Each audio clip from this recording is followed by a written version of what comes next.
Hi friends, welcome back to our YouTube channel, Cricket 24/7 with CJ. And it's an absolute opportunity and honor to welcome Liam Clarke, who's joined us way back from Australia. And it's an absolute privilege to have you on the show. First of all, Liam, welcome to our show. Have you ever seen any of the videos on Cricket 24/7 with CJ prior to this? No, thank you. It's an absolute honour for me to be on, to be able to talk some cricket here all the way from Australia. I have seen the interview with Johns Benny, and I've seen the Australia squad review you did for the World Cup as well, which was pretty much smack on what I was thinking as well. So, yeah, brilliant. That's amazing. That's amazing, Liam. So first of all, let me just introduce you to the viewers who might not be knowing you firstly. So Liam Clarke has been making some fantastic videos on YouTube and mostly reaction videos. If you go and check out his YouTube channel, the reaction video covers like major parts of even Indian territory, where a lot of locations, a lot of food, and a lot of cricket is being discussed. And some of the videos are so amazing. Like I personally watched a couple of videos and I was so amazed that even people who are staying outside India, when they have reaction on the culture, the reaction on the places that we have in our country, it is so wonderful to watch. So first of all, congratulations on that, and I'm sure that your channel has a long way to go. So that's something I wanted to say to you personally. I have not said that earlier, but I really enjoy the reaction videos of yours, Liam. No, I appreciate that a lot. It's been so much fun uploading videos and meeting new people across the world. It's so exciting and something I'm enjoying so much. That's so amazing. That's so amazing. So I'm also to all the viewers who have joined us, you can go ahead and check out on YouTube by the name of Liam Clarke. You'll find his YouTube channel and the reaction videos you can watch out. It's just amazing. So to all the viewers who have joined us, in case you have any questions throughout the session that we are conducting, it is going to be majorly on cricket and a few bits and pieces here and there, if Liam is fine with that. So we can definitely get that in.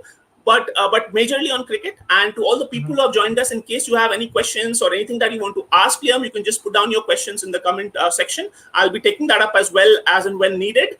But for now, let's get started. Firstly, I'm starting on with this World Test Championship that recently got concluded. And amazing spectacle, good brand of cricket played by both sides. India obviously turned out to be on the losing end. A lot of disappointment for the Indian fans. I personally made a video where we expressed a lot of disappointments in the key areas where we could have addressed it better and we could have done better. But all congratulations to the New Zealand side, who were phenomenal on the day. So what do you say? What do you think about the World Test Championship final? So what's your views on that? I thought it was an absolutely brilliant display of cricket, to be honest. It was unfortunate that a few days had to have some rain. Obviously, hopefully in the future we can move it from England because that would definitely help. But no, it was brilliant cricket. It was good to see, the best players in the world go at it, to be honest. And I'm so glad that we've now got a Test Championship final where hopefully Australia could be in there in the future. And we would love to see Australia in the finals, and especially against India. Like if India and Australia awesome. Having it would be an awesome spectacle for the viewers. So definitely the World Test Championship final proving to be like one of a very spectacular event, and it was being called the ultimate test. So whose performances did you think was the most impressive? So was it Kyle Jamieson for you, or you think any other player who impressed you a lot in the World Test Championship final? Yeah, Kyle Jamieson was absolutely spectacular. I had seen him playing quite, he'd been in some okay form for RCB, but really didn't deserve the price tag, I thought, but he played spectacular. And his line and length was just incredible. He was hitting the pitch hard, getting the ball to move around on that pitch early. And I loved watching him play. He's an exciting young player, and he reminds me a lot of someone like a Pat Cummins. The way he storms in and bowls, he can hit the pitch very hard. Impressive. Absolutely. And not only with the ball, like even with the bat, whenever needed, Jamieson just looks like he's up for it. Like he's up for the very best options that New Zealand has, especially in the lower order. With the bat, proved to be very handy. And obviously with the ball, dismissing Virat Kohli in both the innings was like a big thing. So Aditya has one question. He's put down in the question in the comment chat box. He's asking you, according to you, who's the strongest contenders at the World T20? So T20 World Cup, he's talking about the T20 World Okay. Cup, which is upcoming. So who do you think are the strongest contenders? We'll definitely come and discuss about the Australian side, and especially with the Yeah. West Indies series, ongoing series, and Australia already out of the contest. But still, Yeah. the only lone warrior who seems to be having a point to prove looks like to be Mitchell Marsh, because he's looking like one player who's man on a mission. But apart from that, the team looks a little bit like not on the best form. But Adi's question first, we'll take his question. He's saying that who do you think is the strongest contenders of T20 World Cup? Well, I think the strongest contender has to be India, doesn't it? I think you see a team like India from top to bottom. They've got explosive. They've got everything that you could want in a T20 side. Obviously, Australia, I really want to be a solid team. If Steve Smith can hopefully play, which he's nursing that elbow injury, I think it is. So hopefully he can get up and play. But no, it's going to be incredible. I think a team like the West Indies could come in and cause some fireworks. Absolutely. New Zealand as well. I mean, it's so up for grabs. And I also have to mention England, which I don't like to do, but England also do have a good team. So absolutely. So this discussions, we have been part of these discussions where we see India, West Indies, New Zealand. They are coming up on as top contenders for the T20 World Cup. Especially these teams are looking really strong. Especially even the West Indies of age, they have come across. Some senior players are still hanging around. So they have just shown to be that these are the contenders for the World Cup. So just starting on with the discussions about Cricket Australia a little bit. So what do you think? Like they have been a proven champions. Like if we talk about the past 30-40 years of cricket, I mean, you're not even that old, so we can't be discussing so much back. But still, like we already know that the record that Australian team has, especially in the 50 over World Cup, 50 over format, they are the proven champions. So every time like Australia steps up, it's like pretty much like they are the team to beat on the World Cup tournament. So what's not went right for them, especially in the T20 format? Why have they not been able to clinch the trophy till now? What do you think where they are lacking exactly? Yeah, I think it just comes with that lower middle order. We've been looking for that finisher for a long time. Once it was James Faulkner. He never seemed to be able to do it in World Cup sort of format, which has been unfortunate. We've tried a Mitchell Marsh down the order, a Sean Marsh. Even Pat Cummins proves himself quite good with the stick as well. But look, we're just looking for that middle order, whether it's a Ben McDermott and Ashton Turner, Moses Henriques, my man. I mean, it's up for grabs, really, and we need to get that middle order sorted. We have one of the best bowling attacks in the world. And we have the best, some of the best openers and top 3, top 4 batsmen. It's just that middle order we seem to collapse too comfortably. Absolutely. So that middle order concern, like even we have seen through the IPL, teams who have the lower middle order sorted out, and especially teams like Mumbai Indians and Chennai Super Kings, even in the IPL, they have proven to be the best teams. So teams that have this lower middle order, and especially their middle order sorted out, and some really impactful players like Hardik Pandya, Kieran Pollard, Suresh Raina, the MSDs. So these players, when they are there in the lower middle order, the middle order has a very, very like strong impact. So we'll take down a couple of questions that's being posted in the comment box. So the one question is, who do you think will captain India 11 in the T20 World Cup? So Well, it has to be Virat, doesn't it? It definitely has to be Virat. I wouldn't go anywhere else but Virat. Absolutely. So there's another question, especially like Indian fans, they have reacted very massively to the loss at the World Test Championship final. Whenever the side doesn't do too well, fans have a lot of emotions, and especially Indian fans, they have like a massive reaction to any loss, any loss that happens. So I've seen that because even I do videos on my channel, I've seen those reactions and I've seen those emotions pouring out from fans. So there's one more question that's Parikshit has asked us, and the question is, if Virat Kohli fails in the World T20 this tournament, the T20 World Cup, who do you think would be the captain of the Indian side in the coming future? Well, it's a great question. I think, Shikhar Dhawan's going to captain the team against Sri Lanka in that series. Hopefully that gets underway soon. I know there's some breaches going on over there. But yeah, I mean, Shikhar Dhawan's as good as anyone to have a crack at it. KL Rahul, obviously one of the leading run scorers for Punjab, and I mean, who knows? Do you throw it to someone like who's very young, I don't know, someone who's a lot younger, but Shikhar would be my first guess for sure.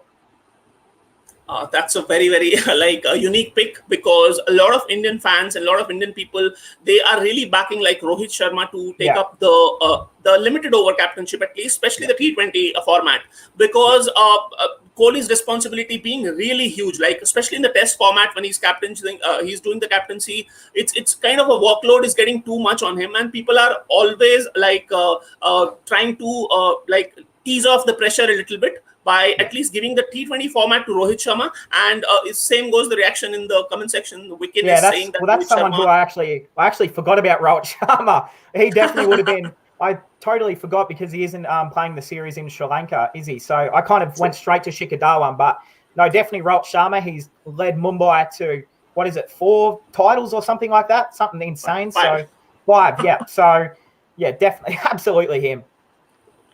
Absolutely. So coming back to the discussions on the Australia versus West Indies ongoing T20 series, Liam. So in the series, we have seen Australia already outplayed in the first 3 games, and the series always going out, but still come back in the 4th T20 and 1 more to go. So this is kind of a practice that they are having for the World T20. That's like round the corner. It's not too far away. So what do you think? What are the chances this Australian side has at the World T20, especially from the matches that we have seen against the West Indies the past 3 or 4 T20 internationals? Yeah, it's been an interesting series. I've been watching it with a close eye, because I think it's more tryouts. Obviously, Aaron Finch will be in the World Cup side, and Zampa, Cummins, they will all be playing. But it's more the players that, the McDermotts, the Turners, Enriquez, Christian, they're the ones who are trying to put their foot in the door and try and find themselves a position in the World Cup side. So as good as West Indies have been, and they've been so fun to watch, someone like Obed McCoy, Courtney Walsh Jr., who are bowling terrific, and Chris Gale hitting big runs again is awesome to see. I love Chris Gale, even though it's against Australia. It hurt, but I still love to see it happen. I think we're a definite chance to go far in the World Cup. We've still got David Warner's a big missing piece out of that side right now. Smith, maybe Glenn Maxwell. Maxwell as well, of course. Even Stoinis, if he's going to find himself a spot. So I think, West Indies have played terrific, but I think we're still missing a few to kind of get our team really together. Absolutely. I totally agree with that, Liam, because the couple of Australia are not putting up their best foot forward. This is not the best strength Australian side that's featuring against the West Indies. So we can't be judging them on the side which lacks players like Glenn Maxwell, David Warner, Marcus Stoinis. So if players like these are missing out, we definitely can't say that this is the best foot forward that Australia are putting against the West Indies. But talking a little bit about the bowling department, Mitchell Starc, like obviously that 1 over against Andre Russell the other day, that was spectacular. But apart from that, like his form till now has been really like suffering a little bit, especially with the proven track record that he has in the 2015 World Cup, the player of the tournament, and emerged out to be like a massive star for Australia. But after that, a couple of injuries here and there, and then the form started to fade a little bit. And even with the spin department, Zampa is taking control of the spin department with Ashton Agar chipping in with his left armers. But apart from that, what do you think? The bowling department are at their full strength? Because somebody like a Hazelwood or somebody like Pat Cummins he's not featuring in the ongoing series, but I'm sure he'll make a comeback later. So what do you think the bowling department does it look settled, or it has a lot of more options to be looked upon? I think it's quite settled. I mean, obviously, Pat Cummins will absolutely be there. I mean, that's our man right there. Mitchell Starc, he's just a class bowler. He's just an absolute legend in my eyes, from my generation for sure. He's done some spectacular things on the big stage. I mean, we look when he took out Brendan McCullum's wicket in the ODI World Cup. I love that still, but I think it's between a Hazelwood, a Berendorf, a Jai Richardson, a Riley Meredith as well as a wild card. So, look, it's not settled, but we've probably got 2 of the best bowlers in there that we can have. It's probably just that third seamer that we're looking at.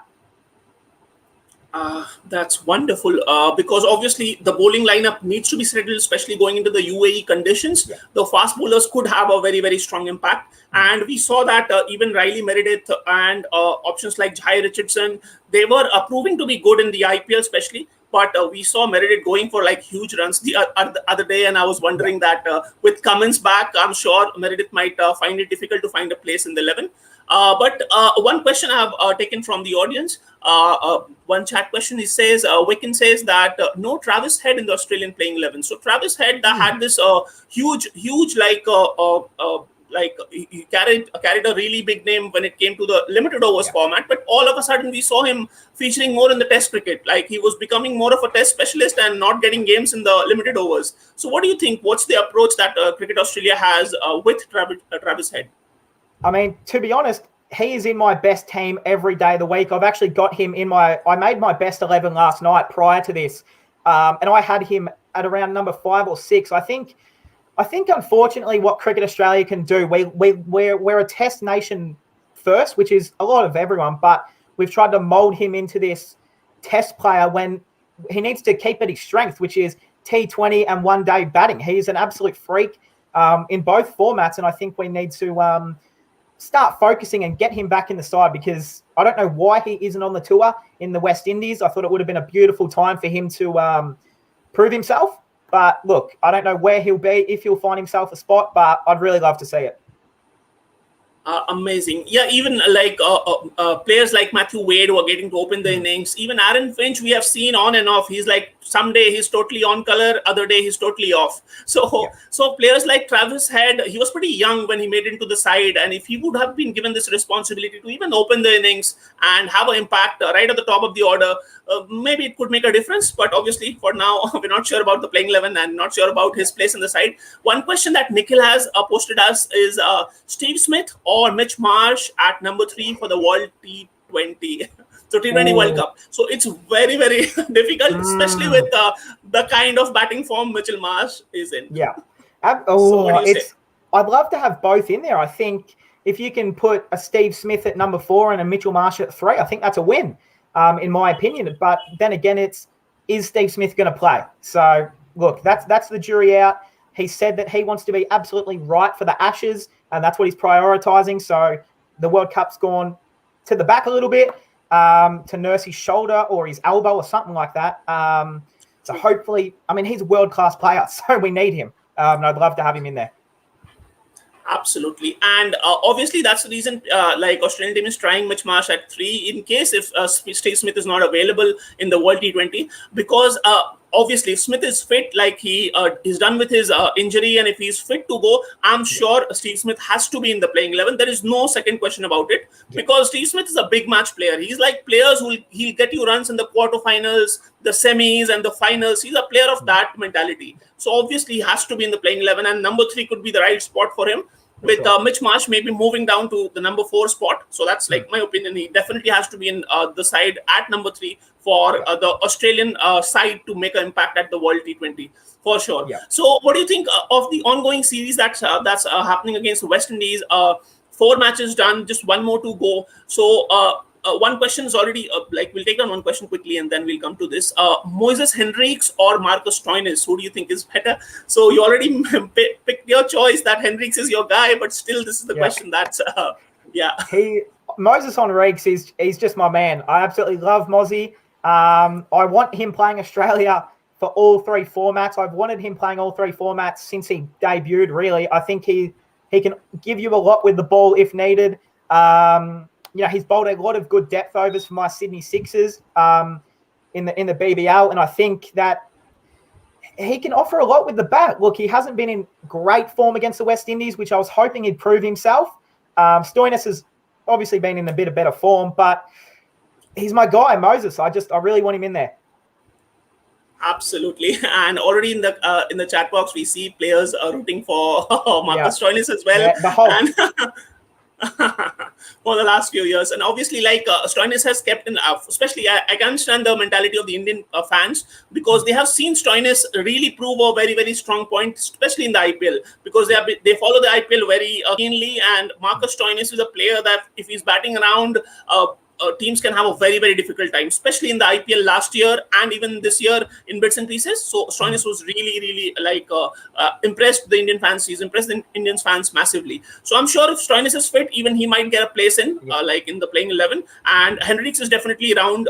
He could be option. So as you were talking about the lower middle order, players like Hendricks and players like Stoinis, these are the players who provide us the balance. Because if you keep on these players in your side, and especially with Pat Cummins being in there, it will become a really, really balanced squad where you have a lot of bowling options as well as a lot of batting options. So what do you think about Glenn Maxwell's form? Maxwell has been doing well in the upcoming IPL. In this season's IPL, he's really done well. But prior to this, he was having a very horrible IPL season, so to say. But when it comes to international cricket, Maxwell looks like to be the he looks like to be the go-to person, especially in the lower order. Even he is used as a rotational player who can be sent in at number 4, at number 3 at times, and he's your go-to man, especially in the international Australian side, because can't look ahead of Glenn Maxwell to win you games of international cricket. Yeah, and he's someone who doesn't get enough credit here in Australia, I don't think, because he is so versatile. He can play at number 6, but if we lose 2 early wickets in the first 2 overs, you bring that man in and he's going to balance it out. He can play both roles. He can come in with 2 overs left and have a smack, or he can come in and just play his game, hit the ball around, get the runs going, and then just go whack. And he's the big show for a reason, isn't he? He's an absolute gun. Absolutely, a big show, and his name, a better name. We know him as Big Show because we have seen some really amazing innings that he has played, especially in this season's IPL. He was phenomenal. Now, coming back a little bit, we already know that halfway IPL is done. IPL is still left to be concluded, and post the World T20 championship happens, I'm sure the fans will shift to the IPL. So, which is your favorite IPL team? Which team you support the most? Because we have a lot of Indian people who watch the channel, and they must be interested to know that which IPL team you support. I'm a Punjab Kings man. I love the Punjab. I decided at the start of this season, whoever Moses on Reese got picked up by in the auction. That's who I was going to support. Wow. In the past, when the IPL first came in, I was a Kolkata man. I love the Knight Riders. Now that he's on Reeks is playing for Punjab, they're the team. They're the love. Amazing. That's amazing. And we have a couple of KL Rahul and Chris Gale fan that keeps joining our debates and the live sessions that we do. So they'll be really fascinated to know that even Liam Clarke is rooting for Punjab this season. That's amazing. Yeah. So there's one question about Jason Bendorf. Where is he? He's my man, Jason Bendorf. So Bendorf, it's a great question. Yeah. Great question. Where is he? I thought he would be in the series against the West Indies. Didn't make the travel. Unsure if he's injured or what's going on with Behrendorff. It's just injuries suck a lot, and for him, it's just been something that's been a big thing in his career. When he plays, he's very good, but when he's injured, you can't make an impact. So if he's fit, play him against a Bangladesh or a Afghanistan to see if he's got some form. But I wouldn't be trusting him to go into a big final tomorrow. That's amazing. That's a great take. Just a couple of questions. You have been a follower of Australian cricket since a very long time, and I'm sure you must have watched a couple of other generations where Ponting and Gilly and the other folks were leading the side, and now it's shifted to players like Steve Smith and David Warner to take it forward. So, who could be your all-time best 3 Australian players that you really, really like? So, a great question. I think it changes so. Ricky Ponting is always holds a special place in my heart. Growing up watching him from being 6, 7, 8, I idolized him so much. Obviously Shane Warne, the magician, and then. As much as I'd love to put in a Moses on Reeks, I think it's a bit early for that. I'd probably look at maybe a Steve Smith or an Adam Gilchrist or even a Glenn McGrath, to be honest. Both just all class. Absolutely, and we like even I have seen like 2003 World Cup. I was really a small kid at that time, but still growing up, I have seen those World Cups. 2007, 2015. The Australian side was so dominating. It had players like Andrew Simons, player like Mike Hussey, Michael Clarke. So like so many dominating cricketers, and obviously the legendary cricketers who already named Ponting and Gilly and Shane Warne and McGrath, even Brett Lee. So Yeah. like huge stars of Australian cricket, and they have like left a great impact, especially on young people, even in like not only in Australia but even Australia, also outside Australia. I'm sure as kids we would practice that bowling run up of Brett Lee and also McGrath. So we have been massive followers of like even Australian cricket, because they are so pure and so like enriched with talent, that we have seen some really great games of cricket when these players were on the field. So there's one Yeah. question, that is David Warner declining in form? Parikshit is asking this question, and especially with even in the IPL, we saw that all of a sudden in midway the captainship was taken over and he was left out of the side, which was a very poor sight to see. That we have never seen a legendary cricketer like Warner suffer like that. But it's really sad to see that, and obviously in international cricket also, especially after this sandpaper saga. I mean, that was a really a bad moment in for Cricket Australia, especially because post that we have seen decline happen in all formats, not only in Test cricket but Test cricket and ODI cricket, T20 cricket. The Australian side has really like gotten down a little bit. So you think that the sandpaper saga has left an impact on the Australian cricket? Yeah, I mean, it's always going to leave its mark on Australian cricket as a whole. I mean, it was the biggest thing, not only in cricket but in the world when it happened, wasn't it? It was gigantic, and Absolutely. I mean, you look at Bancroft; he is never going to play for Australia again. I mean, let's be honest; especially his comments he made a few months ago, which I don't know why he did. But look, is David Warner declining? Yes, a little bit. The reason that Sunrisers dropped him as captain and then didn't even play him made zero sense to me. I still think he's still a champion. He's a legend of that league. He's one of the greatest batsmen to ever play in that league. He's won like what, 2 orange caps or something. He's captain to a title. I mean, I just didn't make a lot of sense, but hopefully he's picked up by a new franchise next season and can prove his worth.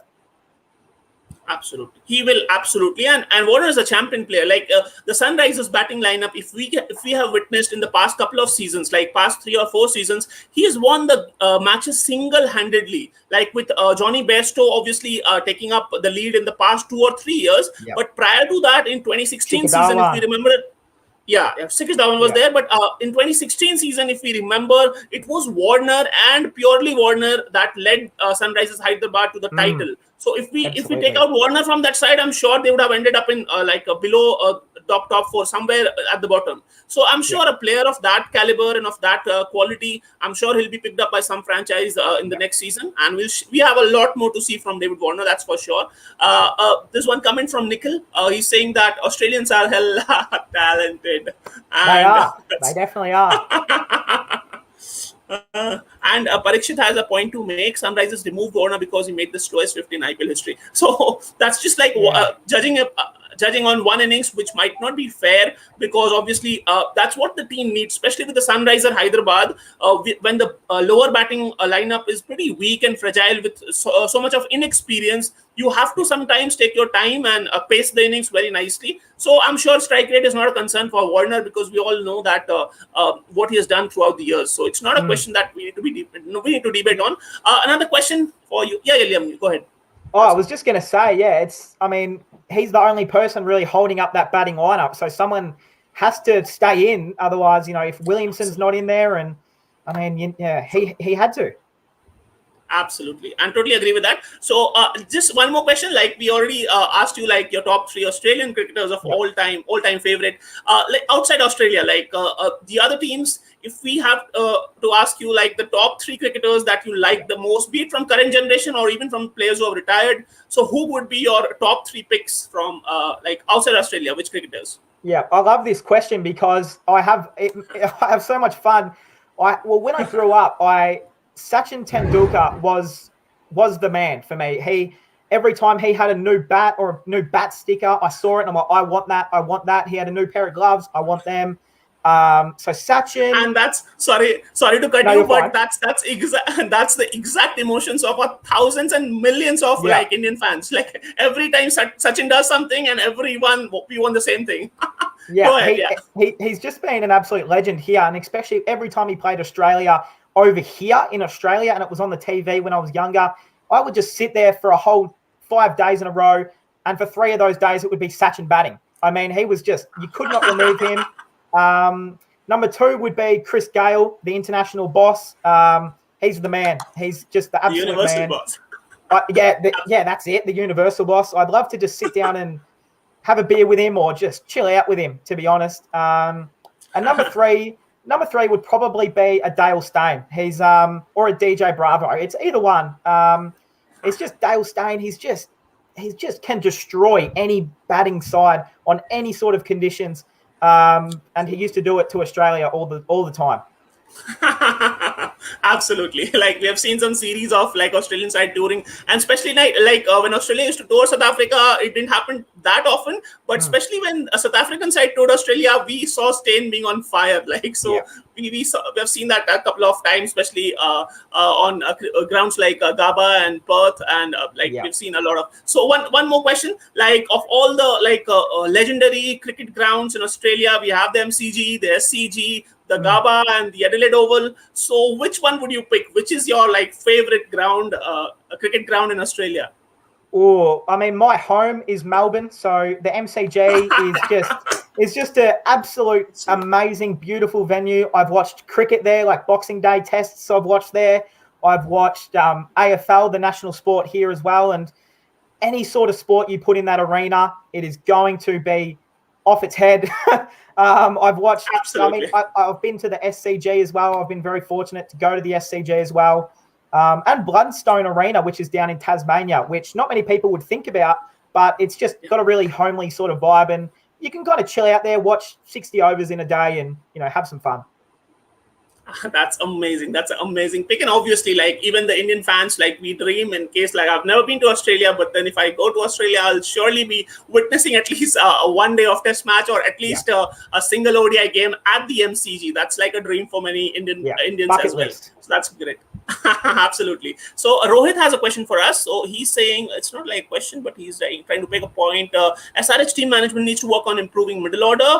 This is where things are falling. Putting it on Warner is unfair, just victim of politics. Yeah, it's pretty much true, to be honest. I mean, they put so much on David Warner to perform, and the second he doesn't start performing, they cut him out. Absolutely.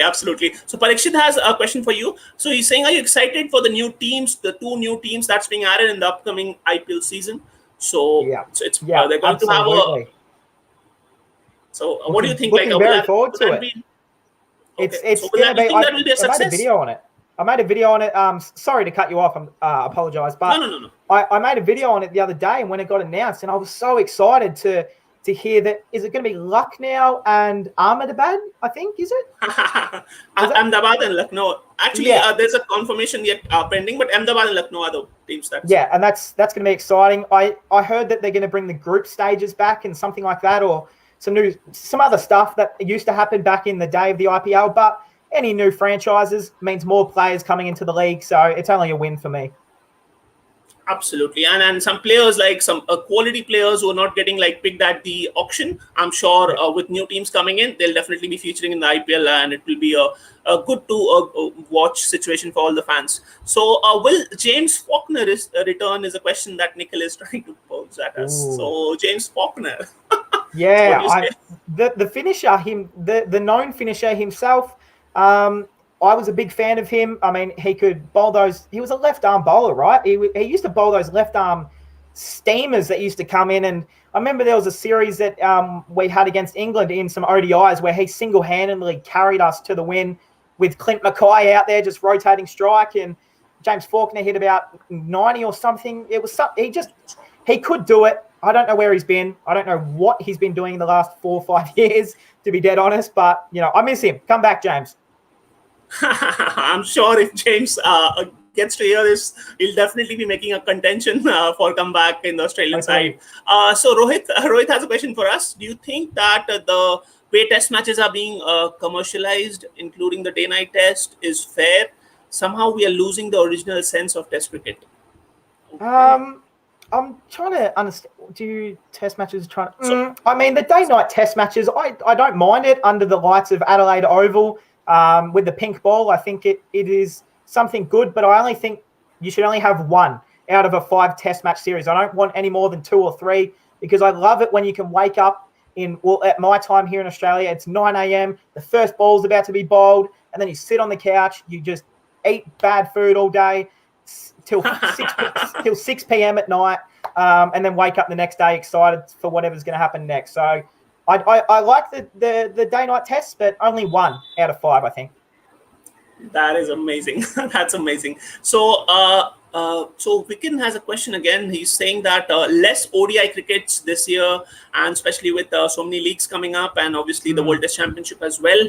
So, what do you think? Like the ODI cricket has gotten reduced in numbers, especially with the teams touring are also making the ODI cricket especially with T20 World Cup around the corner. People are more focused on the T20 format so that they get good game time before the tournament starts. So that's why even we see the ODI series, it's just limited up to numbers like 2 or 3 maximum. Teams are having 2 ODIs or 3 ODIs. Nobody is going for more than 3 at the moment, especially with the eyes on a World T20 around the corner. What do you think? Yeah, and I love watching a good ODI. I mean, I love any cricket, obviously, but with the T20 World Cup, as you said, coming up, I think a lot of people's focus is always now on that. And then everyone always loves Test cricket, so you'll always be playing that. But we've got, I think it's 3 ODIs against West Indies coming up. So, look, that should be fun to see. I know we've got an ODI against Afghanistan or Bangladesh at the end of the year or next year, I think it is. So, look, I mean, they're around, but I think people just prefer a Test cricket, and now the T20 World Cup is the main focus. 100%. So there's one small question. Which option are you choosing? Devdutt Padikkal or Prithvi Shaw? I mean, I'm probably going to go with Prithvi Shaw just because he looks like Ravi Shastri. But look, Devdutt Padikkal, he made that good century for RCB where he batted very, very well with Virat Kohli. But yeah, I'm probably just going to go with Shaw, just. And I'm sure, like Prithvi Shaw, even the Indian fans want to see him in the T20 side very soon with the kind of starts, like he just runs through the team, like the kind of start that he takes in the initial phase of the innings, it's like just too catchy. So one more question, your thoughts on the Australian Test team captain, Tim Paine, and who do you think is most likely to replace Tim Paine? So I mean, I absolutely love Tim Paine. I think, he took over at the toughest period in Australian cricket history. Let's be honest.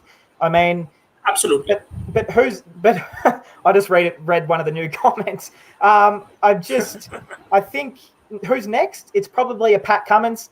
But it's going to be weird for a bowler to be captain. It's never normally something you see. But he's the man. He's the man for Australian cricket. And to be honest, there's not really anyone else that could do the job. Absolutely. And to be fair to Tim Paine, like he has been there, he's hung around, and he's just contributed with the bat. I mean, not to the greatest of his potentials, but he's just hung in there. So to be fair to him, it was a really difficult phase, obviously, as you pointed out very rightly, that it was a really tough phase when he was handed over the captainship, and like he had to somehow just get past that difficult phase for the Australian team. So to be fair to him, like he's done a pretty decent job, and with the Ashes series coming around, if he can just hand over success to the Australian side, I'm sure he will prove his point. That's for sure. Vikin has a question. He's trying to remember Faulkner's innings in 2013 ODI series where he whacked the Indian bowlers and got 60 odd runs in 4 overs, leading in Australia to victory. So James Faulkner, he used to do that all the time, didn't he? That was his thing. I don't remember that exact one, but I always remember it against England because I dislike England and it was always funner. But yeah, look, that was his thing. He used to be very good at that. And absolutely true, because I remember that this innings that Vikin is trying to point out, because Ishant Sharma was the one who was just going for runs all around, and Faulkner just smacked in for like 4 sixes in an over almost. So it was a terrible terrible day for Ishant Sharma. But obviously Faulkner, as and when, like even in important stages of World Cup matches, if you see the quarterfinals and the semis. Faulkner has just proved his point. He's contributed in and he's chipped in some really important, valuable contributions, and that has handed success to the Australian side and massively contributed to the big ICC tournament wins. So that's a very, very important thing to do. So Adi has a question for us. Adi is saying, Liam, your thoughts about the Pakistan's declining abilities. Lost to England's B team. I did know that a question about Pakistan would come up, because I know the big rivalry, of course, between India and Pakistan, of course. Absolutely. But look, I mean, I love Babar Azam, but he just needs to start proving himself against Australia, England, and India, and all these good teams. But look, I think if they can get some more young talent in the doors, and they'll be okay.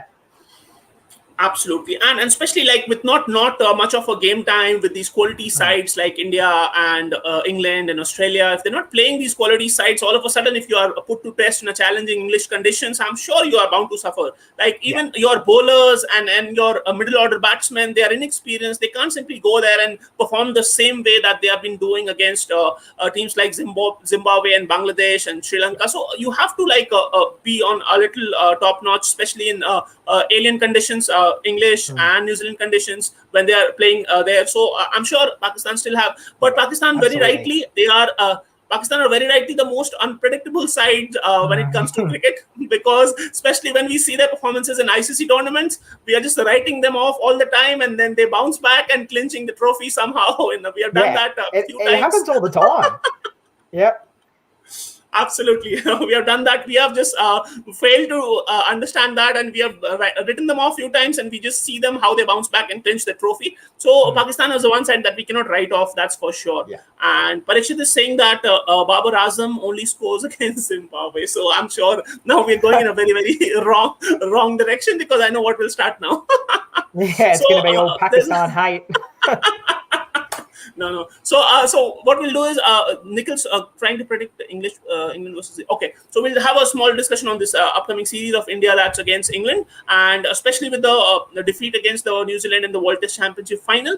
What do you think? What are the chances that the Indian side has against England in those conditions, especially with this Indian team?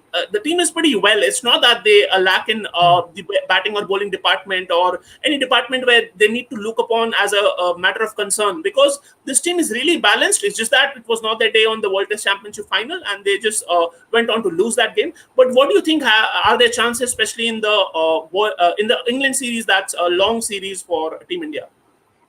That's played in England, isn't it?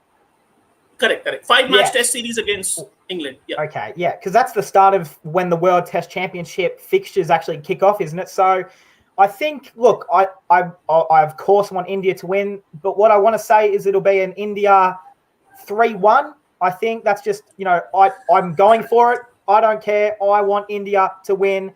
I think one of the test matches will be rained out. It's England, so there's always going to be a test match or two that'll get some rain delay, which is annoying. But look, I'm going to say 3-1 India. That's amazing prediction, but I'm sure it's a really tough challenge for the Indian side, especially in English conditions, because when they have traveled to Australia, they could just defeat Australia in the upcoming Test series, but they have not tasted success till now, especially in the South African conditions as well as the English conditions. So it's a really test of character for a lot of players like Chiteshwar Pujara, players like Rohit Sharma. They have a point to prove, because if they do not come out successful in this series, their places in the side could be a question mark. So they have a lot to prove in, and it's a really tough battle that's going to be up there for Team India. Parikshit just has a few more questions we'll take, and with that we'll try to wrap up the session now. So Parikshit has one question that he said, I think Bumrah should be replaced by Bhuvneshwar Kumar, because he can't bowl in swinging conditions, and Bhuvi can be very effective in English conditions. So what do you think about Bhuvi? If I'm going to say something about that, I think you probably play both. I mean, Bumrah is a world-class bowler. He's one of the best in the world, so you play him wherever you go, I would say. But Bhuvneshwar Kumar, I love watching him play. I think he's a great bowler. He had his prime in, 2017, where he was taking wickets for fun. He still plays for Sunrisers, doesn't he? He's still a Sunrisers player? Yeah. Sunrisers, correct. Yeah, and I mean, he's been bowling quite well for them as well. So he'll swing that ball. in England conditions, you probably take Ishant Sharma over there as well. Obviously, he's incredible in England conditions. So, yeah, I'd take him on the tour. Whether he plays or not, debate's out. Perfect. And Bhuvi's like expressed his view very clearly that he wants to be part of the test format as well. It's not that he's just put out his name that he won't be playing test anymore. There were some rumors going around that Bhuvi's intentions are pretty clear that he doesn't want to feature in test side again. But that's not true because Bhuvi has clearly said in an interview, he's tweeted that he wants to be in the test side again. So with the fitness thing, that could be a question. But I'm sure if Bhuvi's fit, he could be again back in the mix for sure. So Pushpak is Pushkin is saying that Liam stole my prediction. So you predicted 3-1, I guess. Yep. Get on board. 3-1 India. Let's go. That's great. Nikhil is saying that India just needs a strong fast bowling all-rounder. Jadeja shouldn't play on those pitches. So yeah, fast bowling all-rounder. And do not look ahead. Hardik Pandya was there. Your choice was already there. But Pandya just backing out that he can't be bowling for long stretches in test format as well as ODI cricket. Pandya has not been bowling long spells. Like he's not completing his 10 overs in ODI cricket as well. So that is a big problem that India team has. They have always lacked the quality fast bowling all-rounder. And what do you think? So you think that's a concern for the Indian side? Yeah, I mean, on England conditions, I guess it kind of is. It's unfortunate because I love Hardik Pandya. I think, when he was bowling at his best, he could bowl extremely well. He could do a lot of great things that he still does with the bat. It's unfortunate that he can't bowl for long stretches. But look, I mean, it's not the most important thing of the team. But if they can find an all-rounder coming through, that would be very handy. Absolutely. So NS's views on teams like Ireland, Zimbabwe, and Afghanistan. Especially, I would definitely want to ask you about the Ireland side, especially with their clinical defeat that they have given to the South African side. South African team is looking really, really like after the Steyn and De Villiers and Amla and Duplessis era. This team is really looking like they're just seeking out for help. It seems like whenever they are on field, they are seeking out for help because it's not the same South African side we know. So what are your takes on these teams which are like proving to be really good? Afghanistan and Ireland especially, they have gradually went on to become a really good quality sides. What do you think? I mean, Afghanistan, when you have Rashid Khan, Mohammad Nabi, Mujibur Rahman, especially for the shorter format, you're always going to have a solid enough team to compete. And they proved that in the ODI World Cup as well.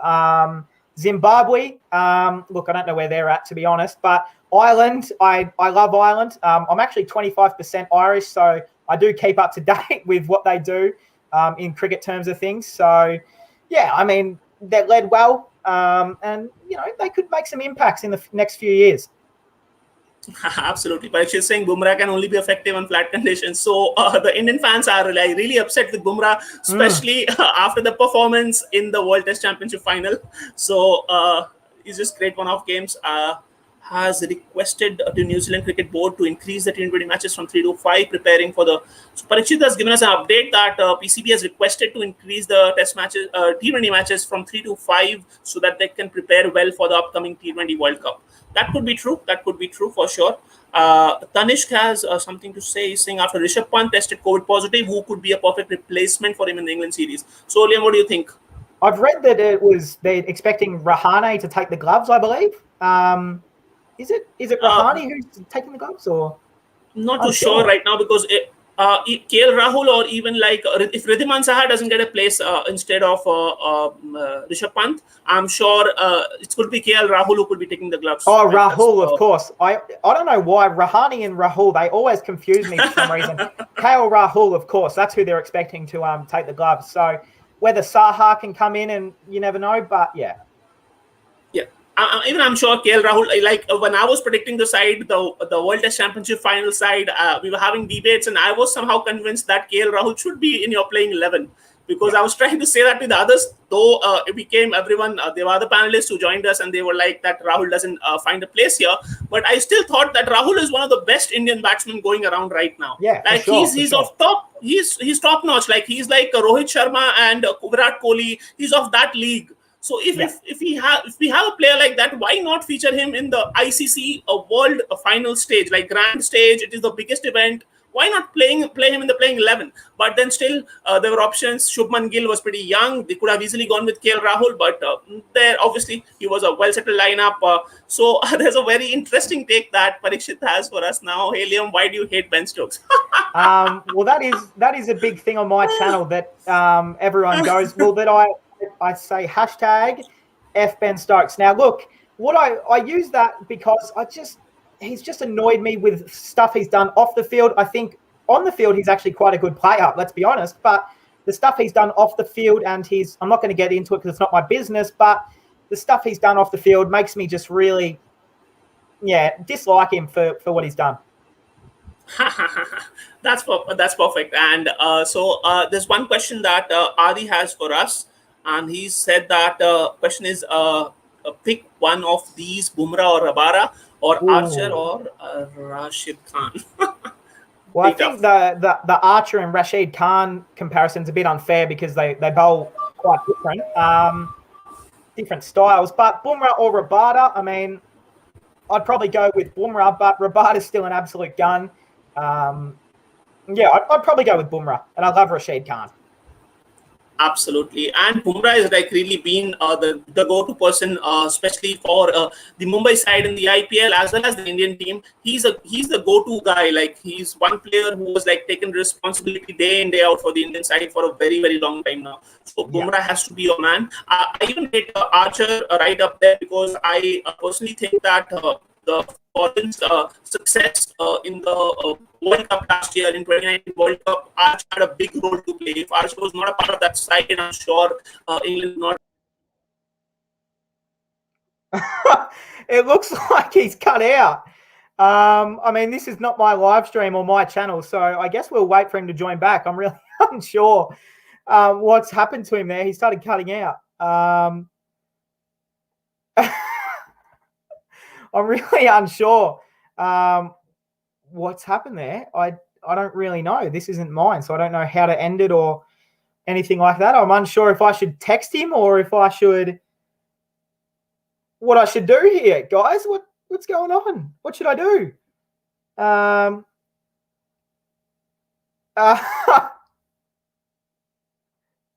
He seemed to have some connection issues.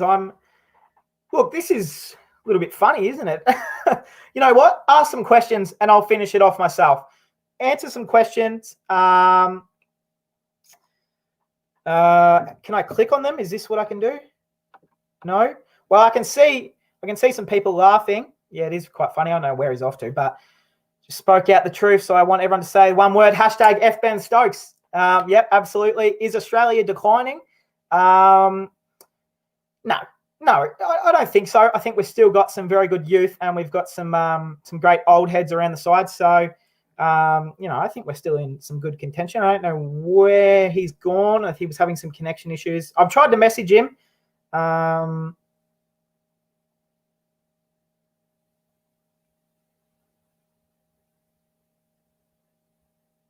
right. I've just messaged him. Wow, that is kind of funny that he he has gone. I really don't know what to do.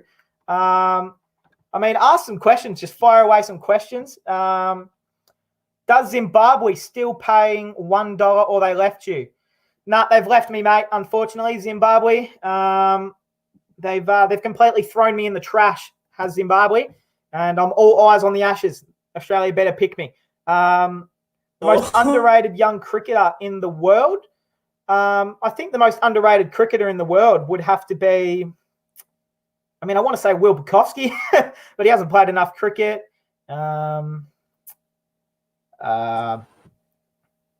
If Phil Hughes was alive, where... Oh, look, I mean, I don't really want to comment on Phil. Of course, rest in peace to the man. He's he was a phenomenal guy. And, condolences out to his family, of course, for Phil. But, look, he was a magnificent cricketer. I'll be back. Absolutely. Sorry, Liam, for that disconnection. No, that's okay. All good. I just answered a few questions that were popping up. That's that's so like so nice of you that at least you're taking down some questions in my absence. That's so really nice of you. So Tanish has one more question that do you think that Australian accent is kind of tough for someone to understand? I mean, if someone hears it for the first time. So Yeah, so no, I'll for tell you one sure, of my incidents. I'll tell you for one of my sure. incidents, and then I'll throw the question. So, Okay. like, I had a friend, I had an Australian friend. His name was Michael, and from there, like, it became a little easy for me to like get into the accent and just get a hang of it. Because even first time, if you hear that accent, it might be a little difficult to like figure out everything that the person is saying. But gradually, like if you speak to the person a little more, I'm sure it becomes pretty easy to understand then. So, Yeah, what do you have to say yeah, about this? absolutely. I mean, I think it's quite easy to understand. I mean, that just comes from living here, I guess. But I could understand why it could be difficult for someone. I mean, we seem to talk a bit quicker, or we might say some weird words that don't even seem like English at times. So I could definitely understand why.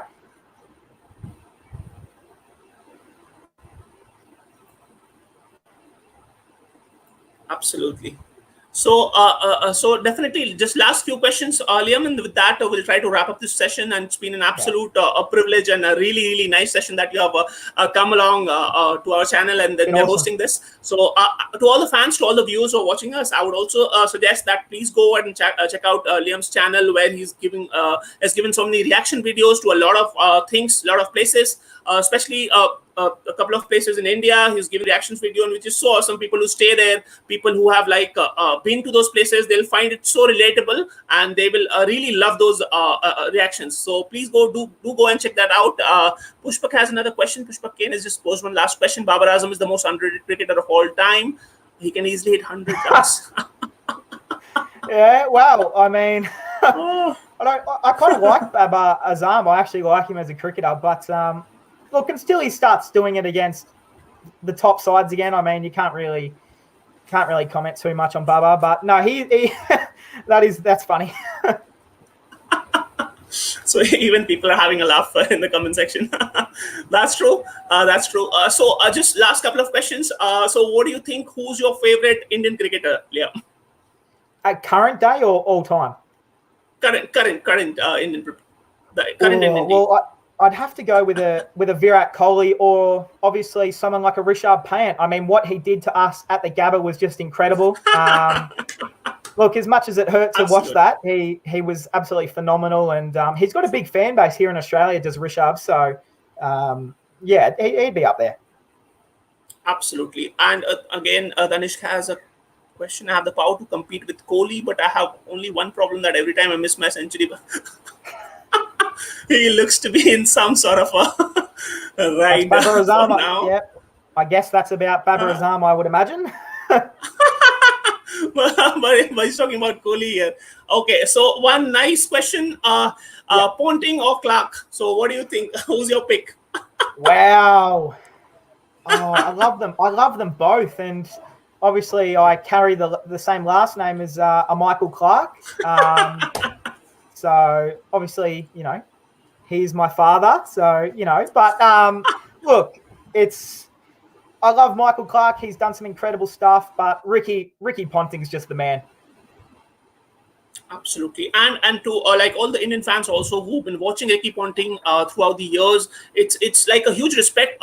Though like he brings in that competitiveness, and the brand of cricket that Team Australia has played was under the leadership of Ponting for a very long time. So we have huge respect, especially with the kind of success that he had at the ICC events. It was a massive success. Like we only went on to see MS Dhoni maybe get a little close to him in terms of the kind of success that Dhoni had in the ICC events. But apart from that, we have not seen any captain do that great. And obviously, Ponting was the first one who led that way. So I'm sure that's definitely, there's a huge respect for Ricky Ponting that all the Indian fans have as well. So Rudy is saying, what's the best meme in cricket? So the best meme that you've seen in cricket, what's that? I mean, we've seen some pretty good memes out there, but I think my meme, my hashtag #FBenStokes that's the best meme. Everyone's got to get aboard that hashtag. Look, just to clarify some things, I don't intend any hate to Ben Stokes. I don't intend any abuse to Ben Stokes. So I still think he's a very good cricketer, and I'm sure behind closed doors he's a good person. But it's just a bit of laugh. So no one take it too seriously and go and abuse or anything like that. It's just a joke at the end of the day. Absolutely, that's perfectly said. And obviously, we all know that he's a quality all-rounder and he's been like proving some really great metal in the past couple of years in international cricket. So no doubt about it. Perfectly said, Liam. So when Kohli is going to make 71st on, which will be equaling Ricky Ponting. So what do you have to say? When is that coming? Maybe in this series, in the England series. I don't see why not. I think if India any chance to win, the whole series, then Virat's going to have to be at his best. He's going to be on fire. He missed a few Test matches, of course, against Australia in that series win. So I'm sure that he's hungry for some Test match victory. And yeah, I you know what? I hope so. He's an absolute legend, and he would deserve it. Finally, Babu has come up with a really tough one. Virat Kohli or Kane Williamson? Wow. I mean, I've watched a lot more of Virat, from IPL to all sorts of formats of cricket. I love Kane Williamson, being from New Zealand. He's my next door neighbour, from countries. He's in New Zealand. He's a lot closer. But look, I'd go with Virat. I think he's just been a lot more consistent his whole career, and he brings the fire on the field. So yeah, I'm going to go with Virat. So that's perfect. That's perfect. And you can understand the love that Australians have for New Zealand cricketers. So that could be, yeah, that could be one. That could be one reason. So perfectly. Jadeja or Ashwin is one last question that Rudy is trying to bring in. What do you say? Who's your pick in Jadeja and Ashwin? Based on all time, Ashwin's an absolute legend. So Ashwin, based on a whole career, Ashwin by a long way. But Jadeja is incredible with the ball in hand. He's a great fieldsman, and he's starting to really pick up some steam with the bat. So both, I love them both, and Ashwin's had an amazing career. That is amazing. That's very nicely taken, Liam. All the questions that you have answered was with so much honesty and with a lot of flavor. So we have really enjoyed this session. To all the people who have joined us, please don't forget to hit the bell icon, hit the like button, as well as subscribe to our channel. Also, do go and visit Liam Clarke's channel, where you'll see the reaction videos on different stuff that he is putting up on his channel, and it's amazing to watch. So thank you so much for all the people who have joined us in the comment section as well. Thank you so much, Liam Clarke, for just coming to our channel and doing this wonderful session. I'm sure this is not the end of all the sessions that we're going to have in future as well. I'm sure we are going to have a few more sessions, especially when the World Test, when the T20 World Cup will be coming near, and it will be approaching. Even the IPL will be approaching. We'll definitely have a session to cover those things as well. And till then, thank you so much, Liam. Your last words or anything you want to say? It's been a really great session. I've had an absolute honor being on. I've had a blast being on. I appreciate you for inviting me. Everyone subscribe to Cricket 24/7 with CJ. Get on it. Subscribe to the man. He has some great content. He's only going to go up in the world with his cricket analyst and everything he does here on the channel. So get around him. And thank you for having me on. That is so sweet of you. That's so wonderful. Thank you so much. And to all the viewers who have been watching us all this while, thank you so much for putting up some really amazing questions. And thank you once again to Liam Clarke. We'll be seeing him soon on his own videos, and we'll also be inviting him again in our channel so that we can be talking about cricket once again. For now, it's goodbye from India, as well as a goodbye from Victoria, Australia. Liam Clarke signing off. Thank you so much, Liam. With this, we'll try to end up today's session. Thank you. Appreciate it. Bye. Thank you so much.